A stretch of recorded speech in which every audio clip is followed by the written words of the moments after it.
The work we did actually wasn't to look at the benefits of cold water immersion. Right. We were actually looking at emergency cold water swimming for national defense. And the reason why we were doing it was because there's a lot of on the oil rigs, especially, there's a lot of military presence and police presence around those. And a lot of these guys that work on these rigs actually fall into the ocean. Yeah. And Really because of bad. that, yeah, it was horrible, eh? And so we were trying to create a model in the lab to create a mathematical model so that we could model what would happen out in the real conditions when you fall into the ocean or fall into big water, clothed, the whole 9 yards. So we started out with a hot tub that we modified to have a lot more air that circulates in it, so we could keep the warm layer that circulates around the body away. And we used it was 50-50 alcohol, water, and then a pile of ice to try and get it down to around zero.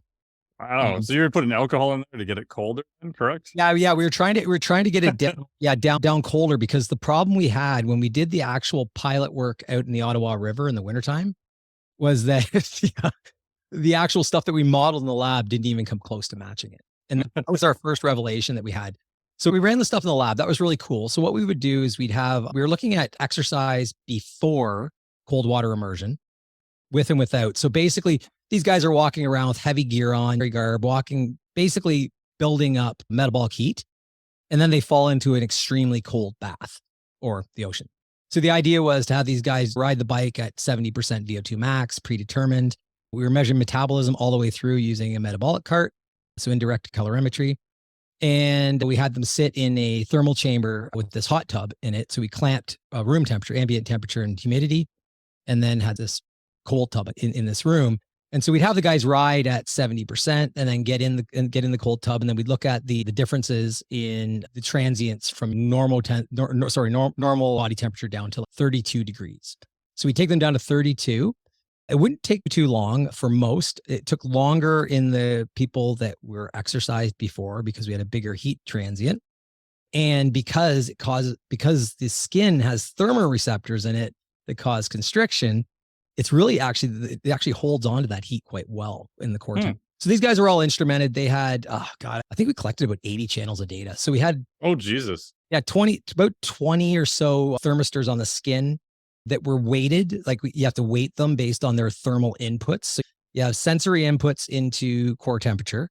And then you also have the core temperature inputs from esophageal temperature. So they had an esophageal probe that we shoved up their nose and then down their throat. That was a predetermined measurement of their height so that we knew we were around the height of the aorta. And that gives us the close estimation of blood temperature. Yeah. And then we had a probe up their butt that gave us deep tissue core temperature. So the transient would be the blood temperature drops first, and then we start seeing deep tissue start to drop after. And so what we were looking for was a 32-degree esophageal temperature. This is Celsius or Fahrenheit? Sorry, Celsius. Yeah. Okay, Celsius. Gotcha. That's what I figured. I just wanted to make sure people were like, what? 32 degrees Fahrenheit? What the hell is going on with this cloud? Yeah. We're doing science right now, so we'll talk metric. So 32 degrees Celsius. And that's quite cold. That's relatively heavy hypothermia. And then we would have them sit and undergo shivering thermogenesis after. So they get out of the tub and then just sit in the chair with their shorts on, shivering. And that was times. I think that was the coolest part of the experiments, because first of all, after you pull anybody out of a cold water immersion, one of the things we wanted to try and figure out was how we can recover core temperature quickly. Because core temperature, when it drops down because of cold water immersion to 32, we get this post-immersion after drop that they call, that we see another degree or two in drop as the body starts to distribute the blood that's really cold from the skin to the core. And one of the things that was really cool about it was watching this shivering thermogenesis, because this is true shivering. Not, oh, fuck, I'm cold, like that. No, this is like teeth chattering in the fetal position. And if you watched the lean guys, their backs, and the lean women, you'd see the muscle fibers cycling. Like they were shivering. Like this was like deep shivering where the muscles were just basically under tetanus and cycling through tetany. Wow. It looked almost like alien-like things happening in like the traps, the lats, mainly the back you could see because they'd be in the fetal position. But it was really cool because some of these guys and some of the girls would actually burn up to 1,500 calories bringing their temperature back up. And we modeled all of it to show that it actually was an input and worked really well. So there is a big metabolic drive, but these experiments were far taken way further into hypothermia than what people see when they jump into a cold tub for 4 minutes or 10 minutes or whatever. And obviously a very controlled situation. You've got professionals there who know what the hell they're doing and watching them. You've got monitors literally in their nose, up their ass, like all over their skin. Yeah, all over pressure's getting monitored throughout. Yeah. It's not just some bro who gets in his cold tub for way too long by himself. We did. The funny part was when we went to do the turned out to be a case study because we only got an N of 1. But we went out to do the field study based on what we learned in the lab. That was when the physics took over, and it was really interesting to see because it was, and we actually published this case study just as an abstract at FASEB. And so my supervisor, so I'm like, so when you say there's a bunch of experienced people around, it was in the lab. We had that all set up. We had everything, AED and everything going on. Out in this field study, we ended up getting the lockmaster of the Ottawa River to give us his house so that we could utilize it for a lab. And there's a boat launch right there. So we had a Zodiac that was given to us from National Defense. It was the Defense and Environmental. It was called DCIEM, the Defense and Civil Institute of Environmental Medicine. And so we had this thing rigged right up. So this is back when we had to make our own data acquisition systems.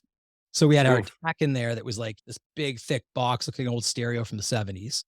But what year is this for context? Yeah, so this would be 1999.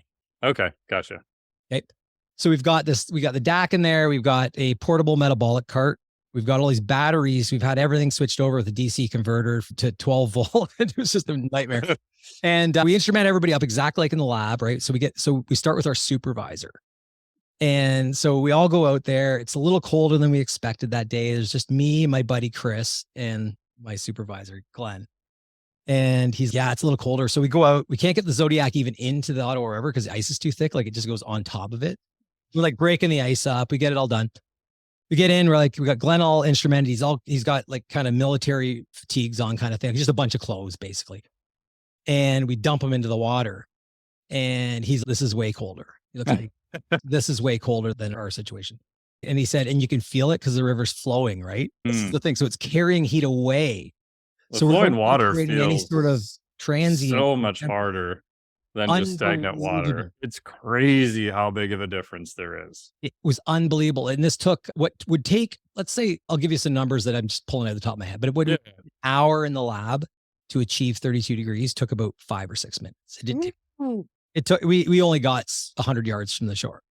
Wow. And at that point was when my supervisor starts singing the American national anthem for some stupid reason and rips out his esophageal probe and unattaches himself from the metabolic cart and throws it and starts just swimming around. But we've got him tethered with his rectal probe. So anyway, long story short, it ends up, we're still watching his rectal temperature. Now his rectal temperature is down to 31 and we're like, we got to get him out of there, but we can't get him out. He doesn't want to get out.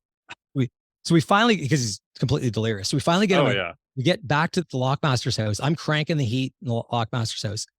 And anyway, turns out that we end up having to like basically break down into our skibbies and hug our supervisor. This is our first year in our master. And he's saying, don't call an ambulance because we're going to get in so much shit. But we can't get his core temperature up. But thank God he had that rectal probe in. Took us 4.5 hours in this house. I was heating up water. Like there was like mason jars all in the clock. Oh yeah. I was up putting them all around him. But it was really neat because what came out of that was we developed a device, or DCIEM with the data and everything, developed a device that was made for recovery from this. And what we realized we needed to have it happen fast was forced hot air rebreathing. And so so it was literally like a hot air breathing device. Like sucking on a hairdryer.